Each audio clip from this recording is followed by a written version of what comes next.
Here's President Obama speaking right now. Take a listen. We grieve the brutal murder, a horrific massacre of dozens of innocent people. We pray for their families who are grasping for answers with broken hearts. We stand with the people of Orlando who have endured a terrible attack on their city. Although it's still early in the investigation, we know enough to say that this was an act of terror and an act of hate. And as Americans, we are united in grief, in outrage, and in resolve to defend our people.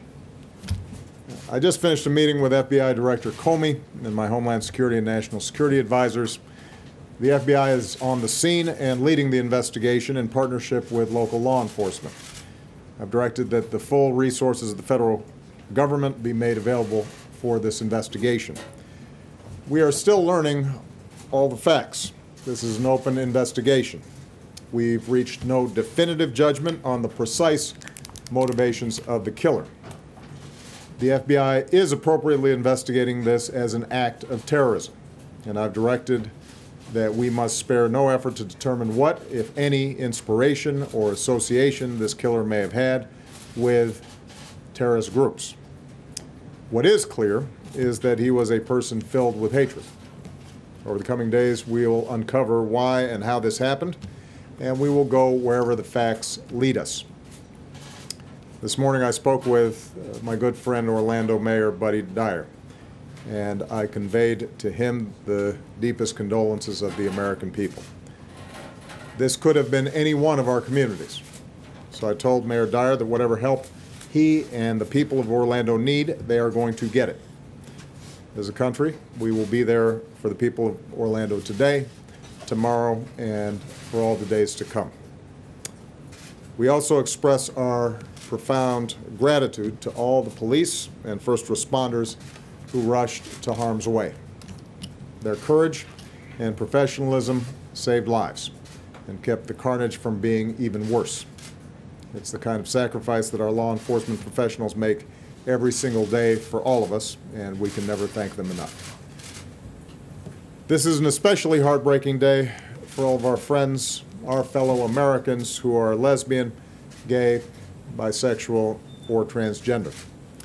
The shooter targeted a nightclub where people came together to be with friends, to dance and to sing and to live. The place where they were attacked is more than a nightclub. It is a place of solidarity and empowerment where people have come together to raise awareness, to speak their minds, and to advocate for their civil rights. So this is a sobering reminder that attacks on any American, regardless of race, ethnicity, religion, or sexual orientation, is an attack on all of us and on the fundamental values of equality and dignity that define us as a country. And no act of hate or terror will ever change who we are or the values that make us Americans. Today marks the most deadly shooting in American history. The shooter was apparently armed with a handgun and a powerful assault rifle. This massacre is therefore a further reminder of how easy it is for someone to get their hands on a weapon that lets them shoot people in a school, or in a house of worship, or a movie theater, or in a nightclub. And we have to decide if that's the kind of country we want to be. And to actively do nothing is a decision as well. In the coming hours and days, we'll learn about the victims of this tragedy. Their names, their faces, who they were, the joy that they brought to families and to friends, and the difference that they made in this world. Say a prayer for them, and say a prayer for their families. That God give them the strength to bear the unbearable, and that He give us all the strength to be there for them, and the strength and courage to change.